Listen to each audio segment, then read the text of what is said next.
40대 후반과 또 50대의 이 직장인 남자들에게 가장 큰 고민은 퇴직 문제입니다.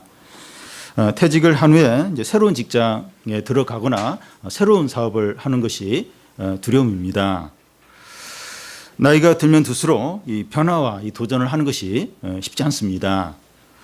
그런데 이 성도의 삶은 변화와 도전과 새로운 삶의 연속이라는 겁니다. 우리는 이 바울의 제 2차 세계 전도 여행을 살펴보았습니다. 바울 일행은 아시아에서 오늘날 유럽인 그리스로 이제 넘어가게 됩니다. 유럽의 첫 성인 그 빌립보 지역에서 이 바울 일행은 귀신 들린 여종을 해서 귀신을 쫓아내는데 그 여종을 통해서 이렇게 돈을 벌던 그 주인들이 그 자신의 돈벌이가 이제 사라지자 막 사람들을 충동해서 이 바울과 일행을 고소를 합니다. 그런데 한밤중에 이 바울과 실라가 빌립보 감옥 안에서 찬양을 하니까 지진이 일어나면서 옥문이 열리고 쇠사슬이 풀립니다. 그 일을 통해서 이제 이 빌립보 간수와 그의 가족들이 이제 예수님을 믿게 됩니다. 바울 일행은 이제 빌립보를 떠나서 이제 데살로니가로 이제 가게 됩니다. 바울이 이 데살로니가의 한 해당에 들어가 복음을 전하는데 또 많은 사람들이 막 반응을 하면서 믿는 거예요. 근데 이 데살로니가에 있는 유대인들이 또 이 그 막 사람들 충동질해서 소동을 벌리면서 이 바울을 이제 그 박해를 합니다. 그래서 그 이제 바울 일행을 대접한 야손이라는 사람이 고소를 당하고 이제 어려움을 겪게 됩니다. 이런 상황에서 바울 일행은 한밤중에 몰래 이제 데살로니가를 빠져나와서 서남쪽에 75km 정도 떨어져 있는 베레아로 이제 옮기게 됩니다. 베레아 사람들은 신앙적으로 신사들이었습니다. 바울이 전하는 말씀을 잘 듣고 잘 받아들인 거예요. 그런데 이 데살로니가에 있던 그 유대인들이 또 베레아까지 와가지고 또 이 바울 일행을 또 핍박을 합니다. 그래서 형제들이 이제 바울을 이제 남쪽인 그 더 남쪽인 아테네죠. 그쪽으로 이제 보냅니다. 바울은 이 가는 곳마다 범죄자 취급을 받으면서 매를 맞고 감옥에 갇히고 또 뭐 야반도주하는 어떤 그런 식의 생활을 하게 됩니다. 그때 바울은 나이가 들었어요. 젊은 나이도 아니고 몸도 이제 아픈 그런 상태에 있었습니다. 예수님을 만난 이후 그의 삶은 불안해요. 쫓기고 위협을 받는 그런 삶을 연속적으로 살고 있습니다. 제1차, 2차, 3차 세계 전도 여행을 마친 후에는 노마로 이제 그 잡혀서 노마로 이제 후송이 되면서 또 이제 재판을 이제 끝까지 이제 재판을 받고 결국 이제 사형을 당하게 됩니다. 물론 예수님을 믿는 모든 사람들이 바울과 같은 그런 삶을 사는 건 아닙니다. 이제 그래도 이 성도의 삶이 어떠한가 이런 걸 이제 바울이 이제 보여 주는 겁니다. 세상에서 우리의 삶이 불안하고 미래가 예측이 되지 않을 때 불평하고 힘들어하기보다는 우리의 본향이 이 세상이 아니라 이 하늘이다, 이 하늘 나라다. 이걸 더 분명히 하는 기회로 이제 삼아야 됩니다. 우리의 삶이 그래요. 이 미래를 알 수가 없고 불투명하고 현재도 어렵고 예수님을 믿는데 이렇게 믿음으로 살려고 하는데 기도로 모든 걸 하려고 하는데 왜 이렇게 삶이 불안하고 미래가 예측이 안 되고 왜 이렇게 삶이 어려울까? 이런 걸 겪으면서 우리가 지금 누릴 삶은 이 세상이 아니라 여기서 지금 내가 다 차지하고 여기서 행복을 누리고 안정을 누리는 것이 아니라 우리의 본향은 내가 돌아가야 될 곳은 이 하늘이지, 하늘 나라지. 그걸 더 이제 분명히 이제 하는 겁니다. 이 시간에는 이 바울 일행이 방문한 두 곳을 이제 집중적으로 살펴보겠는데 그 베레아와 그리고 아테네를 말하죠. 그 두 곳입니다. 근데 이 베레아 사람들하고 이 아테네 사람 완전히 이 신앙에 대해서 완전히 정반대의 반응을 보이는 것을 우리가 보게 됩니다. 먼저 이 말씀의 신사적인 베레아 사람들입니다. 이 아이들을 가르치다 보면 하나를 알려주면 열을 이렇게 깨우치는 그런 아이들이 있습니다. 선생님이 생각하는 거 그 이상으로 잘 알아들어요. 숙제를 내주면 선생님이 기대한 이상으로 너무 성실하게 너무 참 이렇게 숙제를 잘 하는 것을 이제 이렇게 그런 아이들이 있습니다. 신앙에서도 이런 분들이 있어요. 믿을 것 같지 않은데 일단 신앙의 발을 들여놓으면 스펀지처럼 말씀을 빨아들이는 거예요. 그리고 콩나물이 자라듯이 매일매일 너무나 이렇게 빨리 신앙이 자란 분들이 있습니다. 무슨 충고를 해줄 것이 없이 아주 신실하고 성실하게 신앙생활을 하는 분들이 있습니다. 베레아 사람들이 지금 이런 사람들입니다. 바울 일행이 이 베레아에 간 것은 데살로니가에서 쫓겨서 밤중에 야반도주 하듯이 베레아로 왔습니다. 근데 베레아에 와보니까 사람들이 너무나 이렇게 잘 준비가 되어 있는 겁니다. 이 11절을 보면 베레아에 있는 사람들은 데살로니가에 있는 사람들보다 더 너그러워서 간절한 마음으로 말씀을 받고 이것이 그러한가 하여 날마다 성경을 상고함으로. 여기 더 너그럽다. 그 옛날 성경에는 신사적이다 이제 그렇게 되어 있는데요. 그 신사적인 것은 두 가지 경우가 있습니다. 그러니까 인간적으로 신사적인 것과 영적으로 신사적인 겁니다. 그 인간적으로 신사적이라고 하는 것은 교양이 있죠. 예의범절이 있는 것을 말합니다. 그런데 그 영적으로 신사적이라고 하는 것은 말씀을 간절히 받는 거예요. 그리고 마음이 열려 있는 것을 말합니다. 베레아 사람들이 그 영적으로 이제 신사적인데 이 간절한 그 마음으로 이렇게 말씀을 받고 날마다 성경을 상고하는 겁니다. 스펀지처럼 말씀을 잘 받아들이고 그 말씀이 진정으로 그러한가 이제 이렇게 묵상을 해요. 이렇게 생각을 하고 그리고 매일매일 또 성경을 규칙적으로 읽는 겁니다. 또 함께 모여서 그 성경에 대해서 함께 또 이렇게 나누는 겁니다. 우리식으로 말하면 이 말씀을 들으면 성도들과 함께 나눠요.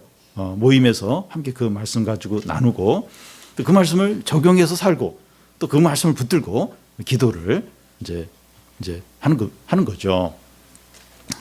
개인적으로 이 성경 읽고 묵상하고 기도하는 것과 그런 것을 전혀 하지 않고 예배만 드리는 것하고는 차이가 많습니다.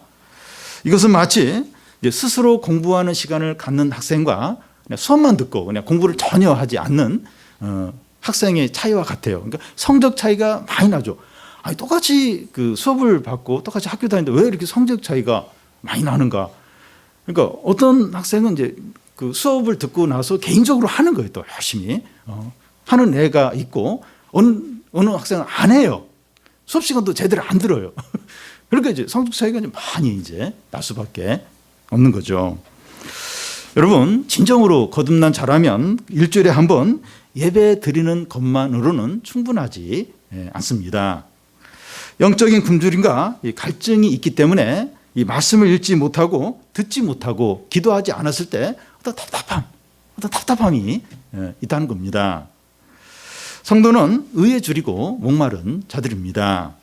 그래서 개인적으로 하나님의 말씀과 은혜에 대해서 갈급함이 있다는 거예요. 갈급함이. 그래서 딱 예배 한번 드리고 내 할 의무 다 끝났다.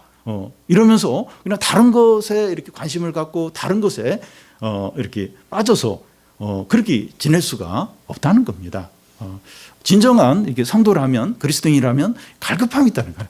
더 알고 싶고 그걸 또 막 만나면 나누고 싶고 그거 가지고 막 이렇게 더 이제 생각도 하게 되고 또 그거 가지고 더 기도도 하게 되고 이게 성도고 이제 그리스도인이라는 겁니다. 공적 예배와 더불어 이 개인 그 경건 시간, 개인적으로 이렇게 말씀을 묵상하고 읽는 시간을 가질 때 어떻습니까? 어떤 유익이 있습니까? 그 12절을 보면 그 중에 믿는 사람이 많고 또 헬라의 기부인과 남자가 적지 아니하나 그 중에 믿는 사람들이 많았다는 겁니다. 말씀에 대해서 간절하고 매일 묵상하는 그런 자세를 통해서 다른 어떤 것보다 이렇게 믿는 사람이 많은 겁니다. 단지 이렇게 말씀을 듣는 거 그걸로 그치지 않고 더 막 그거 가지고 생각을 하는 거, 더 막 만나서 그 얘기를 더 하는 거예요. 그리고 뭐 더 찾아보고 막 이제 이런 베레아 사람들 안에 이게 믿는 사람이 많았다는 거예요. 뭐 귀부인들도 많이 믿고 또 남자들도 믿는 사람들이 많았다는 겁니다. 성도가 예배를 드리는 것과 함께 개인적으로 이 말씀을 묵상할 때 더 많은 은혜와 열매들이 있습니다. 예배도 중요하지만 또 개인적으로 또 더 이렇게 말씀을 이렇게 사모하고 읽고 또 이렇게 생각하고 이럴 때 더 많은 은혜가 있는, 그리고 더 많은 열매들이 이제 맺힙니다. 우리에게는 이 두 가지가 다 필요합니다. 예배에 더 열심으로 모이는 것과 또 말씀을 개인적으로 이제 묵상하고 읽고 또 그걸 함께 나누고 이 두 가지가 우리에게 필요합니다. 그래서 예배가 중요하죠. 함께 예배 드리는 게 제일 중요합니다. 중요한데 우리가 좀 그 예배 후에 이렇게 하나님의 말씀에 대해서 얼마나 우리가 좀 이렇게 갈급해하고 또 간절히 하고 또 배고파하고 또 이렇게 만나서 그런 말씀을 좀 이렇게 얼마나 이렇게 나누려고 하는가, 그런 걸 돌아보고 우리 안에 그런 어떤 열심들, 간절함이 더 많아지도록 하는 게 얼마나 필요한지 모릅니다. 어떤 면에서 예배는 이제 다 드리죠. 근데 그 예배 후에 개인적인 어떤 그런 이렇게 하나님을 가까이 하고 또 이렇게 말씀을 사모하고 그걸 더 이제 이렇게 묵상하고 그거 아주 적용하고 사실 이런 가운데 이렇게 어떤 열매들, 은혜들, 또 하나님의 어떤 역사들, 응답들이 더 많이 나타난다는 겁니다. 그래서 우리 안에 이런 진지함들, 이런 간절함들 어떤가 돌아보고 우리 안에 좀 이런 열심들이 더 많이 생겨서 더 많은 은혜들, 열매들, 또 이렇게 부흥이 나타나기를 바랍니다. 다음은 이 철학과 우상에 관심이 많은 아테네 사람들입니다. 베레아에서는 많은 열매들이 있었습니다. 그런데 이 데살로니카에 사는 그 유대인들이 바울이 이제 베레아에서도 복음을 전한다는 그런 소문을 듣고 또 이 베레아까지 와가지고 핍박을 합니다. 그래서 성도들이 바울을 더 남쪽인 이제 아테네로 이제 보내고 실라와 이 디모데는 그냥 그 베레아에서 여전히 남아서 성도들을 이제 돌봅니다. 바울이 아테네에 도착하여 이제 이 실라와 디모데가 오기를 기다리면서 아테네시를 이제 돌아보게 됩니다. 이 아테네는 그 올림픽의 발상지죠. 그리고 헬라 문화의 중심 도시입니다.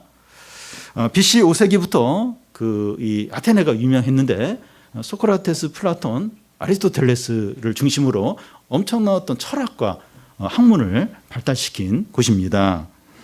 문화와 예술과 건축에 있어서 이 로마 제국의 여러 도시들 중에서 아테네에 필적할 만한 그런 도시는 없을 정도였습니다. 오늘날도 이 그리스의 이 아테네에 가보면 많은 건축물들의 유적들을 볼 수가 있는데 그 당시에 바울은 더 많은 어떤 건축물들, 웅장한 어떤 그런 신전들을 봤을 겁니다. 그 중에 오늘날도 그 유적이 남아 있어서 좀 유명한 이 파르테논 신전, 일부는 부서지고 일부는 남아 있는데 그 부서진 그 파르테논 신전을 볼 때도 웅장해요. 참 어떻게 그 당시에 이런 참 대단한 건축을 할 수 있었을까? 그 예술성 이런 거 보면 참 대단하다는 생각을 하게 됩니다. 바울은 이 베레아 일행이 오기를 기다리면서 이 아테네를 둘러보는데 그가 아테네에서 본 것이 뭡니까? 16절을 보면 바울이 아테네에서 그들을 기다리다가 그 성에 우상이 가득한 것을 보고 마음에 격분하여, 바울은 이 아테네에 있는 이 건축물의 웅장함과 또 철학자들의 높은 학문과 예술들의 어떤 화려함들을 보면서 이 마음이 빼앗길 수도 있었습니다. 지금 유적만 남아있는 아테네에 가도 큰 감동이 있어요. 그런데 바울 당시 그 아테네를 돌아보면서 그 바울뿐만 아니라 사람들이 이 마음을 빼앗기지 않을 수가 없었을 겁니다. 그러니까 지금 부서진 그 유적을 봐도 이제 우리가 막 감동을 받는데 그 당시 그 당시에 그 건축물들과 그 어떤 예술성과 뭐 이런 것들을 보면서 마음을 빼앗기지 않을 수 없었을 겁니다.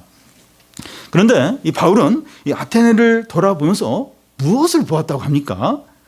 이 바울이 아테네를 돌아보면서 딱 뭘 받는가 한마디만 이야기를 하고 있는데 그 성에 우상이 가득한 것을 봤다는 겁니다. 바울이 아테네에서 가장 인상적인 것들은 건축물이나 예술품이나 학문성이 아니라 우상이었어요. 이 바울이 막 충격을 받고 제일 인상적인 건 이 도시 안에 우상이 가득한 거 이거였습니다. 아테네가 이 건축물이 뛰어나고 문화와 예술이 세련되어 있을지 몰라도 도덕적으로 태폐하고 우상이 가득한 도시였다는 겁니다.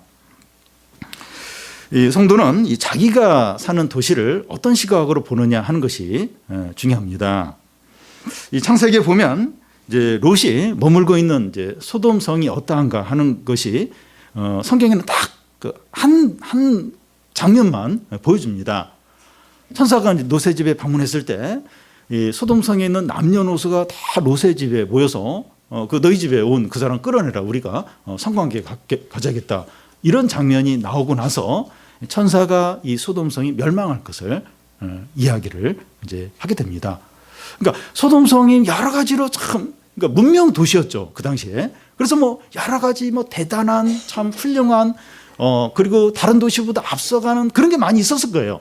근데 성경은 일체 그런 얘기 안 하고 딱 한 장면, 성적으로 타락해 있는 그거 딱 보여주고 이제 이 소돔성이 멸망할 거다. 이제 그렇게 딱 이제 성경은 이제 말한다는 겁니다. 우리가 사는 서울을 뭐 경제적인 면, 뭐 교육적인 면, 또 주택이나 복지적인 면에서 뭐 말할 게 많이 있을 겁니다. 근데 그런 면만을 이렇게 말하는 것이 아니라 영적인 면에서 바라볼 필요가 있습니다. 우리가 사는 서울, 서울에 대해서 한번 이야기해봐라. 그리고 또 우리가 또 이 서울을 지금 바라보고 있는데 영적인 부분에서 바라봐야 합니다. 우리가 사는 서울에는 모텔과 술집과 마사지집과 노래방과 게임방과 동성애 성매매 업소들이 많습니다. 성매매 업소는 잘 눈에 안 보여요. 이제 다 이렇게 숨겨져 있고 또 막 인터넷으로 이제 이렇게 찾아가고, 근데 잘 눈에 안 띄어서 그렇지 많이 있습니다. 서울을 영적으로 보면 얼마나 음란하고 죄악이 가득하고 어두운지 모릅니다. 그러니까 잠실 쪽에도 보면 그 도로 옆에는 다 음식점이에요. 그리고 아주 이렇게 멋진 커피숍, 레스토랑 있는데 그 건물 뒤편에 가면 얼마나 모텔이 많은지 몰라요. 거의 대부분 모텔인 것 같아요. 그러니까 이 서울을 뭐 이렇게 보면 뭐 여러 가지로 뭐 이렇게 이야기를 할 수 있는데 그 영적으로 보면 아주 어두워요. 아주 음란한 곳이라는 겁니다. 바울은 이 아테네 안에 그 우상들이 가득한 걸 보면서 어떻게 느낍니까?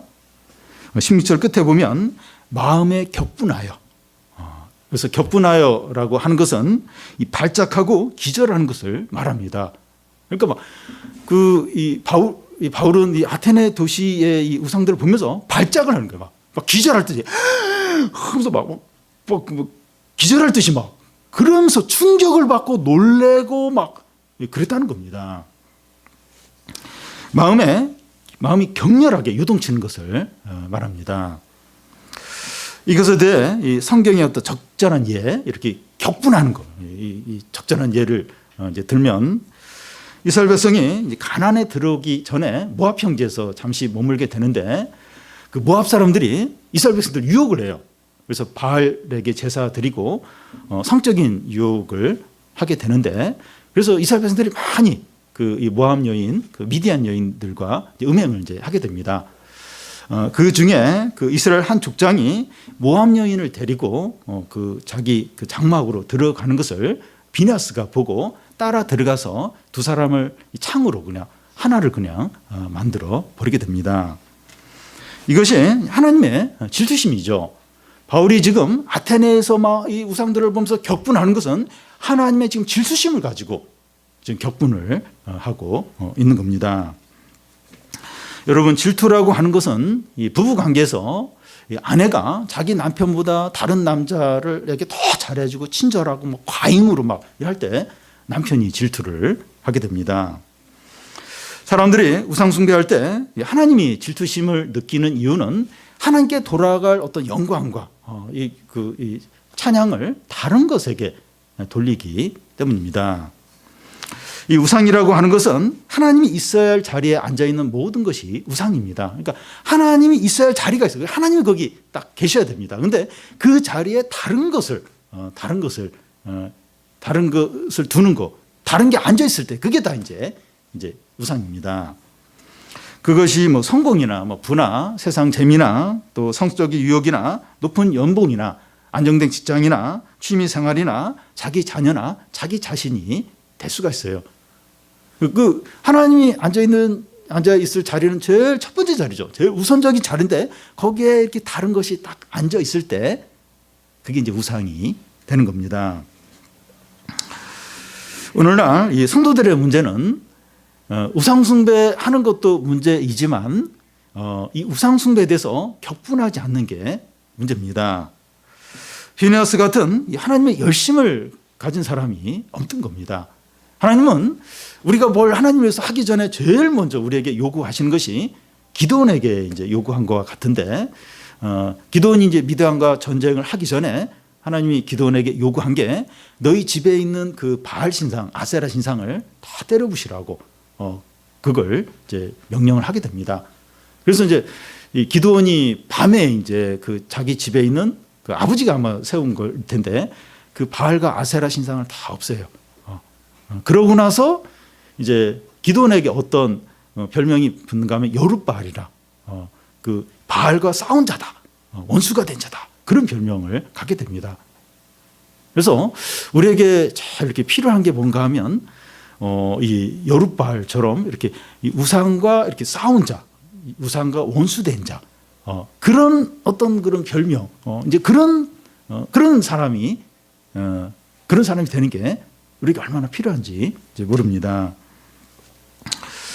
그런데 이제 그런 사람이 너무 드문 거예요. 이 여룻바알, 또 이렇게 비느하스 같은 열심을 가진 사람들, 이제 그런 성도들이 너무 없는 겁니다. 그 이유는 성도라고 하지만 우상 숭배에 빠져 있든지, 아니면 우상과 너무 친숙해 있든지, 아니면 우상 숭배에 빠졌든지, 그렇기 때문에 이렇게 하나님의 열심을 가지고 이 우상 숭배에서 격분하는 그런 자가 너무 이제 드문 겁니다. 우리에게 제일 필요한 게 뭔가 하면 이 우상 숭배에 대해서 격분하는 그런 것이 얼마나 필요한지 모릅니다. 그러니까 이 성도가 이렇게 정상적이라면 이 세상 사는 게 너무 힘들어야 정상이에요. 그러니까 영화나 드라마나 이게 이렇게 눈에 보이는 이런 게 이런 영상들이 너무 힘들고, 핸드폰을 이렇게 하면 핸드폰을 키면 거기서 나오는 뭐 뉴스를 보는데도, 그 뉴스에 어떤 그런 걸 보는데도 뭐 자꾸 옆에서 뭐 이렇게 약간 또 이상한 사진들이 끼어들고 이상한 기사들이, 그러니까 이런 게 불편하고 어려운, 그래서 뭐 왜 이럴까, 왜 모든 어떤 영상들이, 매스컴들이 모든 게 왜 이렇게 음란하고 악하고 왜 이렇게 더러운가, 그러면서 막 격분하고 이 핸드폰 던져버려야지, 투지를 바꾸든지 해야지 하면서 왜 세상이 이런가, 이러니까 이 청소년들, 젊은이들이 이렇게 다 이렇게 그 죄 가운데 빠지지 않을까, 왜 이런가, 왜 이러면서 막 격분을 해야 되는데, 막 혹심을 가지고 성도인데 자꾸 이렇게 관심을 갖고 더 찾아보고, 그리고 더 막 신기해하고, 그리고 뭐 재밌어하고, 이러면 이제 이게 심각한 거죠. 그래서 사실 우리는 지금 굉장히 힘들어야 돼요. 이런 영상들 보며, 기사들 보면서 왜 세상이 왜 이렇게 된가, 왜 이러면서 막 힘들어하고 막 이렇게 좀 답답해하고, 막 우리 사회를 위해서 애통하면서 기도하고, 그게 이제 우리에게 필요하다는 겁니다. 그래서 우리가 좀 이런 부분에 대해서 그냥 익숙해 있고 그냥 재밌고, 뭐 다 그런 거지 뭐 이러면서 또 막 관심을 갖고 또 호기심을 갖고 거기에 뭐 재미를 느끼고 있다면 우리 좀 심각한 겁니다. 그 바울이 이 아테네 도시를 보면서 막 격분, 기절하면서 막 나 환장하겠네 이러면서 막 열불을 토하는 그 정도는 되지 않더라도 좀 이렇게 불편하고 힘들고 막 이렇게 막 그렇게 우리가 되지 않으면 그게 이상한 거라는 겁니다. 그래서 우리 안에 그런 좀 격분하는 마음, 참 이 우상 숭배와 음란함과 거짓됨과 참 이런 악함과 이런 이 문화에 대해서 이런 모든 이 사회의 어떤 분위기에 대해서 우리 안에 격분하는 마음이 좀 생길 수 있도록 또 우리 가정 안에 우리 가족 안에 또 이제 그런 것이 있다면 그것에 대해서 격분하고 우리 주위에 있는 사람들 우리 사회에 대해서 우리 사회가 이제 하나님을 안 믿는다 할지라도 이런 상식 양심 그거는 이성적인 그런 걸 넘지 않아야 되는데 그 이상을 넘어서 악하고 음란하고 추하고 더럽고 이런 거에 대해서 참 이렇게 우리 안에 이제 격분하는 마음, 참 아파하는 마음, 탄식하는 마음, 그런 게 얼마나 우리에게 필요한지 모릅니다. 다음은 이 바울이 아테네 우상을 보고 격분한 후에 하는 일이 뭐냐 하는 겁니다. 어떤 사람은 이 불의를 보고 격분을 하지만 아무 일도 하지 않는 사람들이 있습니다. 근데 바울은 격분하고 나서 어떻게 합니까? 17절을 보면 회당에서는 유대인과 경건한 사람들과 또 장터에서는 날마다 만나는 사람들과 변론하니 이 바울이 뭐 격분했다고 해서 막 소리를 지르고 막 멱살을 잡고 막 뭐 물건을 부시고 그런 것이 아니었어요. 그러니까 그 회당에 가서는 유대인들, 경건한 이방인들과 토론을 하는 거예요. 그리고 또 날마다 사람들의 모이는 곳에 가서 변론을 하는 거예요. 그러니까 이렇게 어떤 진리를 이야기하고 논증하고 설득하고 말로써 이제 사람들을 이렇게 자꾸 이렇게 그런 우상숭배에서 떠나도록 이제 하는 일을 했습니다. 그 중에 이제 대표적인 두 개의 학파를 만나게 되는데 그 당시 대표적인 두 개의 학파가 에피쿠로스 학파와 스토아 학파 사람들입니다. 그러니까 거기에 심취되어서 이제 전문적으로 이제 활동을 하는 사람들도 있고 그 영향을 많은 사람들이 이제 받아서 이제 살아가고 있었습니다. 이 두 개의 학파는 그 2000년 전뿐만 아니라 오늘날 사람들의 정신 세계를 잘 표현해 준다고 할 수 있습니다. 이 에피쿠로스 학파가 주장하는 게 뭔가 하면 사후 세계나 내세가 없다는 겁니다. 그래서 지금 이 세상에서 이렇게 잘 즐기고 쾌락과 행복을 누리는 게 최고의 선이다 이렇게 믿는 겁니다. 죽은 후에는 아무것도 없다는 거예요. 그래서 어떻게 해서든지 최고로 어떻게 하는 게 즐기는 건가, 최고로 행복한 건가, 그걸 이제 이렇게 전적으로 추구하는 이제 그런 이제 그걸 추구하는 이제 사람들을 이제 말합니다. 그러니까 즐기는 것을 덕으로 여기는 겁니다. 그러니까 막 경박하게 즐길 수도 있지만 좀 고차원적으로 어떻게 하면 최고의 어떤 쾌락을 어떤 행복을 누릴 수 있을까? 그걸 막 연구하면서 그걸 추구하는 이제 사람들입니다. 여기에 비교하여 이제 스토아파는 어떤 사람들입니까? 금욕주의들입니다. 인간의 운명은 어떻게 할 수 없으니까 그 운명을 순응하면서 잘 인내하는 게 이제 최고의 행복이라는 겁니다. 스토아파는 자기 운명을 받아들여요. 그러니까 뭐 경제적인 부분이나 또 질병의 문제나 또 여러 어떤 상황의 어려움들을 그 운명으로 받아들입니다. 그러면서 그걸 잘 참는 거예요. 이런 것만 보면 기독교 같아요. 기독교 같은데 그 하나님 인정 안 해요. 그리고 또 사후의 세계도 인정하지 않으면서 그 현실의 어려움을 운명으로 받아들이고 잘 참고 견디는 이걸 최고의 덕으로 여기면서 이게 이제 행복이다. 이렇게 그래 잘 참는 이게 그냥 행복이라고 이제 여기는 겁니다. 불교나 이 명상에서 하는 것처럼 이 마음을 순화하는 거죠. 화가 나요. 그리고 막 낙심하고 싶어요. 근데 그걸 이렇게 잘 마음을 정리를 하는 거예요. 마음을 잘 이렇게 설득하고 그래서 그걸 이렇게 흥분하지 않고 이렇게 잘 참는 이제 이런 어떤 걸 추구하는 사람들을 가리킵니다. 그러니까 지금도 그런 사람 있잖아요. 템플스테이 그 절에 가서 이제 그렇게 그 마음을 이렇게 하고 명상을 하고 지금 똑같아요. 이 스토아파의 이런 걸 추구한 사람들이 오늘날도 있습니다. 그 에피쿠로스아파처럼 이 즐기고 쾌락과 행복을 추구하는 오늘날도 있어요. 그러니까 지금도 2000년이 지났지만 사람들은 크게 두 부류입니다. 어떻게 하면 즐기느냐, 어떻게 하면 재밌게 사느냐, 어떻게 하면. 그래서 유럽을 보면 참 하여튼 이 축구, 예. 한번 보십시오. 보면 그 축구장이 3층이에요. 그리고 6만 명, 7만 명이 들어가는데 빈자리가 없어요. 그리고 절대로 그 입장료가 안 쌉니다. 5만 원, 7만 원이에요. 축구 한 경기 보는데 우리 생각으로는 미쳤지. 5만 원씩인데 무슨 축구를. 근데 그 사람들은 그걸 기다려요. 그걸 기다리고 그막 이렇게 내일 우리 팀이 응원하는 우리 그 지역에 팀이 축구를 하게 되면 밤에 막 잠을 설쳐요. 그 게임이 어떻게 될까? 그러면서 막 그렇게 사모하고 예배를 사모하는 그 이상으로 완전 신앙.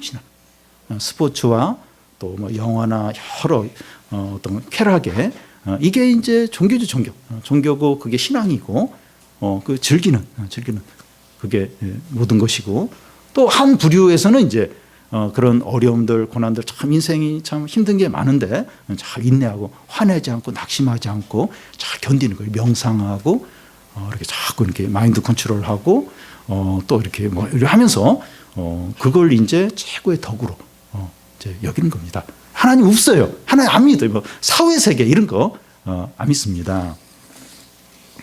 그런데 이런 사상과 이 가치관에 젖어 있는 이 아테네 사람에게 바울이 전한 게 뭡니까? 18절 끝에 보면 바울이 예수와 이 부활을 전하는 겁니다. 예수님의 십자가와 부활을 전하는데 그들의 가치관과 정반대예요. 에피쿠로스학파나 스토아파 사람들이 추구하는 것과 정반대입니다. 그러자 아테네 사람들의 반응이 뭡니까? 18절 중간에 보면 이 말쟁이가 무슨 말을 하고자 하느냐 이제 그렇게 반응을 하는데 이 말쟁이라고 하는 것은 아주 격렬적인 표현입니다. 여기저기서 주워 듣고 떠들어대는 그런 잘하는 겁니다. 바울의 복음을 무시하면서 받아들이지 않는 겁니다. 그러면서 그들은 자꾸 새로운 것에 관심을 가지고 뭐 이렇게 새로운 거 없을까? 또 새로운 어떤 가르침이 없을까? 지금까지 듣지 못했던 어떤 새로운 어떤 사상은 없을까? 철학은 없을까? 거기에 계속해서 관심을 갖는 겁니다. 21절을 보면 모든 아덴 사람과 거기에 나그네 된 외국인들이 가장 새로운 것을 말하고 듣는 것 위에는 달리 시간을 쓰지 않음이로다. 그 당시 로마 사회가 이렇게 할 수 있는 것이 가능했던 이유가 그 자유 시민보다 그 노예의 숫자가 5배, 6배가 많았습니다. 그러니까 뭐 청소하고 농사짓고 밥하고 뭐 이런 건 다 노예들이 하는 거예요. 그러니까 자유 시민들은 할 게 없어요. 그러니까 이제 뭐 새로운 게 없을까, 어떤 새로운 사상이 없을까, 새로운 지식이 없을까, 그것만 이제 관심을 갖고 뭐 새로운 거 있으면 막 이제 거기에 대해서 이야기하고 듣고 막 거기에 대해서 뭐 토론하고 그러다가 또 한편에서는 또 이렇게 성적인 죄에 빠지고 성적인 쾌락을 즐기고 그렇지 않으면 또 새로운 어떤 뭐 이렇게 그런 거 없을까 이제 그러면서 시간을 이제 보냈습니다. 오늘날 우리나라도 이 과거에 비해서 이제 먹고 사는 문제가 해결이 되니까 뭐 새로운 장르의 뭐 문학이나 음악이나 패션이나 이런 데에 대해서 사람들이 관심을 많이 갖습니다. 여러분 한번 최근에 텔레비 한번 보십시오. 먹방, 먹는 거 그렇게 막 프로가 막 삼시세끼부터 해가지고 오늘 뭐 먹을까 먹는 거 그렇게 많고 몸신 해가지고 뭐 이렇게 몸에 관련 게 많고 또 뭐 하여튼 그러니까 전에 한 10년, 20년 전에 없던 프로들이 많이 늘어났어요. 그리고 한류 열풍이 대단합니다. 우리는 뭐 이렇게 아이돌 가수나 연예인 잘 몰라도 중국이나 동남아시아나 중동이나 뭐 남미나 우리보다 더 잘 알아요. 예, 우리 가수들에 대해서 또 연예인들에 대해서 이 한류 열풍이 엄청납니다. 여러분 어떻게 우리나라가 이렇게 한류를 일으키는 그게 이제 어떻게 가능해졌습니까? 먹고 사는 게 좀 되니까 뭐 노래나 춤이나 막 이런 데 이제 엄청나게 투자를 하고 그러니까 이제 온 세계에 이제 한류 열풍을 이제 일으키는 겁니다. 그런데 여기서 생각해 봐야 할 것은 이 바울의 복음은 진짜 새로운 가르침이에요. 진짜 새로운 가르침인데 왜 아테네 사람이 여기에 대해서 더 관심을 갖고 더 믿으려고 하지 않았느냐 하는 겁니다. 그 이유는 이 복음은 새로운 지식에 머무르지 않고 사람들로 하여금 회개와 결단을 요구하기 때문입니다. 사람들은 자기가 조정할 수 있는 지식을 원하지 그 지식이 자기를 바꾸는 것을 원하지 않습니다. 그러니까 그 당시 아테네 사람들도 주로 듣는 것들은 뭐 어떤 무슨 헛된 철학이나 또 이게 신화나 말장난 이런 걸 이제 듣는 거예요. 근데 복음은 그게 아니라 회개를 요구하고 결단을 요구하고 삶을 바꿀 것을 요구를 하는 겁니다. 그러니까 다 거부를 하는 거예요. 싫다는 거예요. 역사학자 이 토인비라는 유명한 분이 있는데 아테네가 망한 이유는 바울의 복음을 받아들이지 않아서다. 그런 말을 한 적이 있었습니다. 그러니까 아테네가 만약 이때 바울의 복음을 받아들였으면 아테네가 망하지 않고 계속해서 번영을 이뤘을 거라고. 근데 이때 사람들이 바울의 복음을 받아들이지 않아서 결국 아테네는 망했다고 그렇게 말한 적이 있습니다. 아테네 사람들의 이런 모습을 보면서 오늘날 사람들이 복음을 거부하는 이유가 뭔지 하는 것을 알 수 있게 됩니다. 사람들은 세상을 전부로 여기고 재미와 쾌락을 즐기면서 살기 원하는데 복음은 이 세상이 이게 전부가 아니라 영원한 삶이 있고 회개를 해야 된다.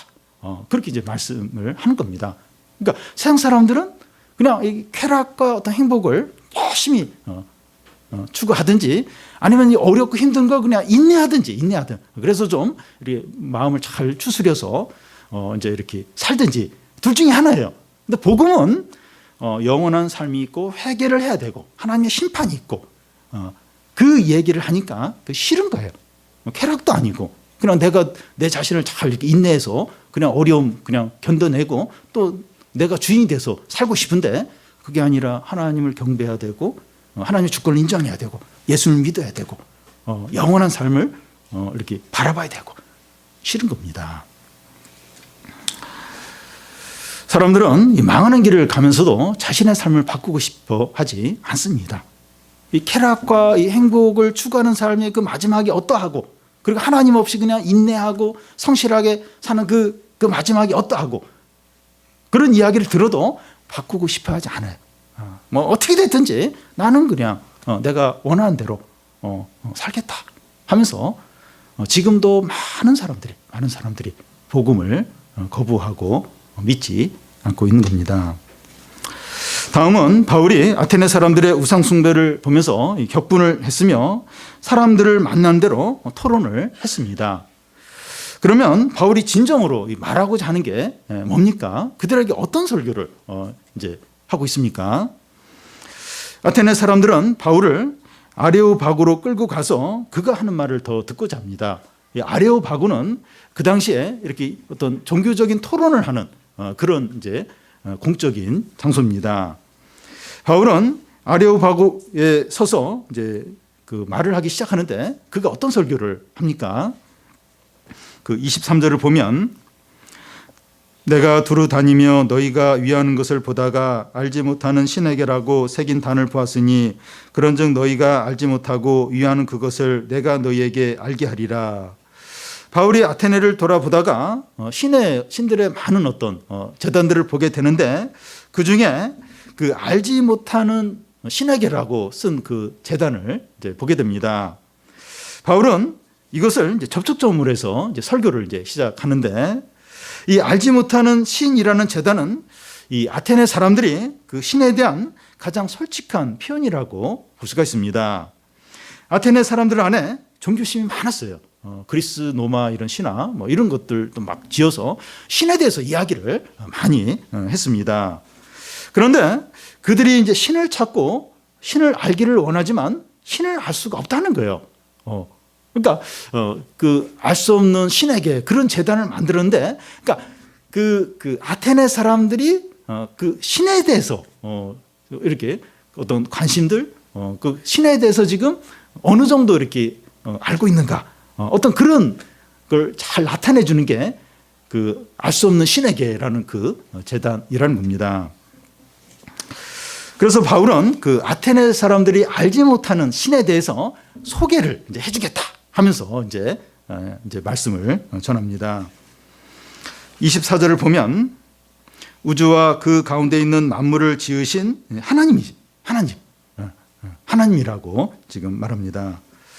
우리 주위에 있는 모든 건물들과 물건들은 다 만든 사람이 있듯이 이 세상에 있는 모든 것들은 이걸 지으신 하나님이 계시다는 겁니다. 또 25절 중간에 보면 지금 이제 너희들이 이제 알 수 없는 신에게라고 했는데 그 신이 어떤 분인지 지금 바울이 지금 소개를 해주고 있습니다.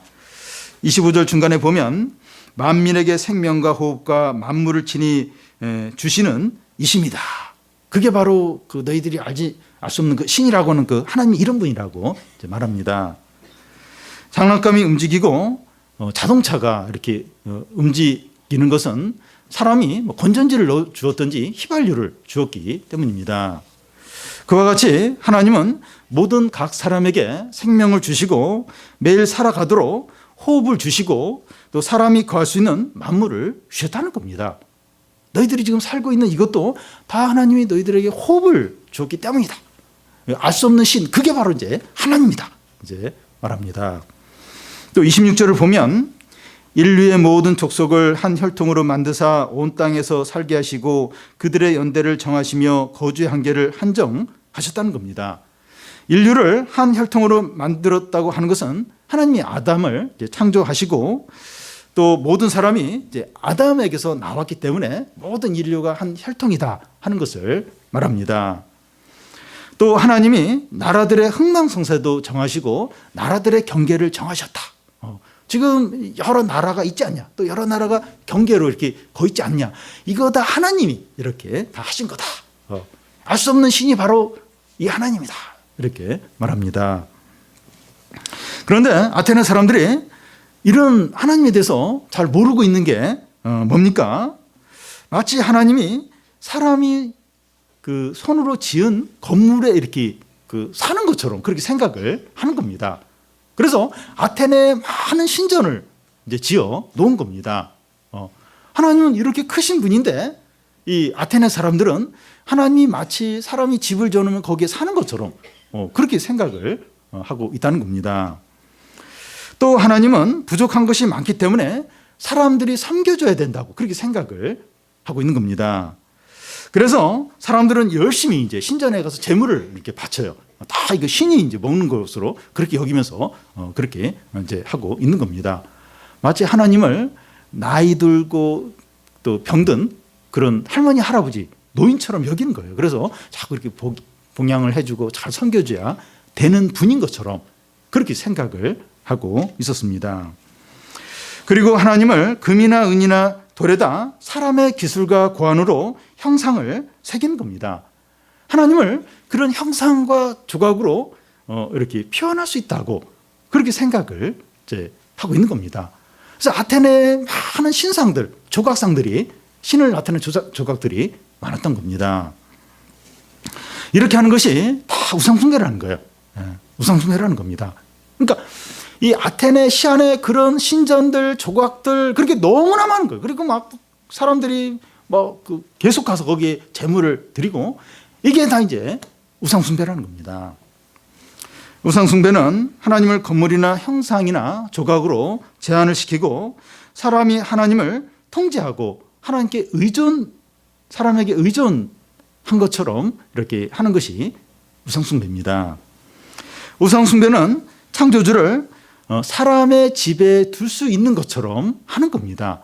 그러니까 얼마든지 그 신을, 하나님을 사람들이 조정하는 것이 가능한 것처럼 여기는 게 우상숭배입니다.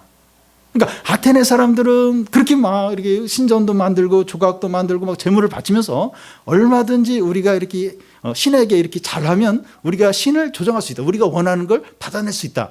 이렇게 이제 생각을 하고 있는 겁니다. 이게 우상숭배죠. 이것이 그동안 인류가 이제 하나님을 섬긴다고 하면서 해온 방식입니다. 이것이 옳은 것이 아니지만 어떤 면에서 어쩔 수 없었다는 거예요. 지금까지는 어쩔 수 없었다는 거예요. 어쩔 수 없었다는 거예요. 뭐 그럴 수도 있었을 것 같다. 이제 그렇게 말합니다. 그런데 이제는 그런 시대가 끝났다는 거예요. 어떤 시대가 왔다는 겁니까? 30절, 31절을 우리 한 절씩 교대로 읽겠습니다. 알지 못하던 시대에는 하나님이 간과하셨거니와 이제는 어디든지 사람에게 다 명하사 회개하라 하셨으니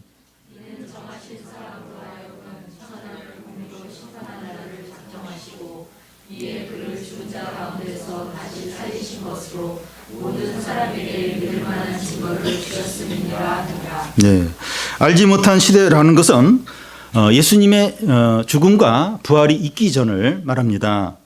그때는 하나님이 그냥 넘어가셨다는 겁니다. 그러나 이제는 다시 말해서 예수 그리스도의 죽음과 부활이 있은 후에는 다르다는 겁니다. 하나님의 아들이 세상에 오셨고 십자가에 죽으시고 부활하심으로 하나님이 어떤 분인가 하는 것을 분명히 드러났습니다. 모든 사람에게 하나님을 믿을 만한 분명한 증거를 주셨습니다. 그래서 모든 사람에게 다 명령을 해서 회개하라 하셨다는 겁니다. 그 전까지 예수님의 죽음과 부활이 있기 전까지는 뭐 어쩔 수 없다는 거예요. 그럴 수 있다는 거예요. 그런데 이제는 다르다는 거예요.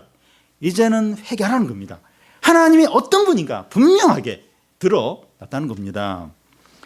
요한복음 3장 18절에 보면 예수님을 믿는 자는 그 심판을 받지 않지만 예수님을 믿지 않는 자는 이미 심판이 이르렀는데, 왜냐하면 예수님을 믿는 게 유일한 길인데 예수님을 거부해요. 그러면 그 사람은 이미 심판에 이르렀다는 겁니다. 어떤 사람의 구원과 심판이 언제 정해지는가 하면 죽어봐야 아는 게 아니라 지금 들리는 복음에 대한 태도에 따라서 구원과 심판이 여기서 결정이 된다는 거예요. 지금 여기서 이 복음을 거절하면 이미 그 사람은 심판이 결정이 된다는 겁니다. 복음이 전해진 오늘날 우상 숭배하는 자는 더 이상 변명하거나 핑계하지 못한다는 겁니다. 그러니까 2000년 전 이미 예수 그리스도가 죽고 부활하시고 바울이 복음을 전하는 그 시대도 마찬가지고 오늘날도 더 이상 우상 숭배하는 거에 대해서 핑계와 변명을 할 수 없다는 겁니다. 하나님을 우상 숭배하듯이 섬기는 자들도 더 이상 변명하지 못한다는 겁니다. 그러니까 하나님 대신에 뭐 돈이든지 직장이든지 사람이든지 뭐 이렇게 눈에 보이는 그걸 하나님보다 더 의지하는 거예요. 우상 숭배하는 거죠. 그런 사람도 변명할 수가 없고 하나님을 우상 숭배하듯이 섬기는, 그러니까 내가 하나님을 조정할 수 있는 것처럼 내가 뭘 열심히 하면 하나님이 내가 원하는 대로 해주고 내가 이렇게 하나님을 이렇게 흔들 수 있는, 내 마음대로 끌어들일 수 있는 그것이 가능한 것처럼 하나님을 우상 숭배 하듯이 하는 것도 더 이상 핑계대거나 변명할 수 없다는 겁니다. 진리의 대낮에 하나님이 아닌 것들을 하나님보다 더 사랑하고 하나님을 우상 숭배하듯이 섬기는 것은 변명할 수 없는 큰 죄라는 겁니다. 지금 진리의 대낮이에요. 지금 진리의 대낮입니다. 그런 거에 대해서 변명이 안 통한다는 겁니다. 이제는 하나님 아버지와 예수 그리스도만을 사랑하고 섬겨합니다. 이제는 그의 말씀을 의지하고 성령의 인도하신 대로 살아야 됩니다. 더 이상 자로나 우로나 치우치지 말고 진리에 따라서 살아야 됩니다. 하나님을 마치 내가 이렇게 조정할 수 있는 것처럼, 이렇게 내가 통제할 수 있는 것처럼, 내가 다 예측할 수 있는 것처럼, 그리고 우상 숭배하듯이 더 이상 그렇게 하면 안 된다는 겁니다. 더 이상 세상과 하나님 사이에 머뭇거리지 말고 하나님만을 온전히 섬겨야 한다는 겁니다. 이제는 더 이상 모호하게 대강대강 그게 안 돼요. 그게 절대로 안 통한다는 겁니다.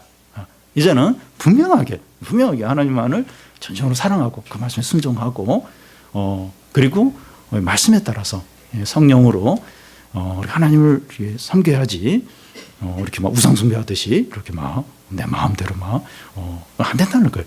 더 이상 그렇게 할 수가 없다는 겁니다.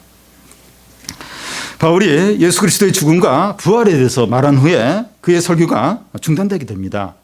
그 이유는 사람들이 더 이상 바울의 설교를 듣지 않으려고 했기 때문입니다. 32절에서 34절까지 우리 한 절씩 교대를 읽겠습니다. 그들이 죽은 자의 부활을 듣고 어떤 사람은 조롱하고 어떤 사람은 이 일에 대하여 내 말을 다시 듣겠다 하니 몇 사람이 그를 가까이하여 믿으니 그 중에 아레오바고 관리 디오누시오와 다마라라 하는 여자와 또 다른 사람들도 있었더라. 예. 사람들이 더 이상 바울의 말을 들으려고 하지 않고 일부 사람들은 조롱을 하고 일부 사람들은 다음에 듣겠다고 하면서 바울의 설교를 중단시킵니다. 자기의 지식과 경험과 감정을 절대적으로 여기는 사람은 예수 그리스도의 죽음과 부활을 받아들이지 못합니다. 자기의 어떤 신념, 자기의 어떤 경험, 자기의 지식 이걸 막 절대적으로 그걸로 이제 하나님의 말씀을 판단하는 사람은 예수님의 어떤 죽음과 부활을 받아들이지 못합니다. 너무 비논리적이고 비과학적이고 비이성적인 그런 걸로 이제 생각을 하기 때문에 이 복음을 못 믿게 됩니다. 그래서 아테네에서는 몇몇 사람들만 믿었습니다. 베레아와 비교할 때 상대적으로 너무 적은 아주 소수의 사람들. 그러니까 이 베레아하고 아테네를 비교하면 아테네는 훨씬 교육 수준도 높고 세련돼 있고 너무 이제 이렇게 모든 게 잘 갖춰져 있는 그런 사람들이죠.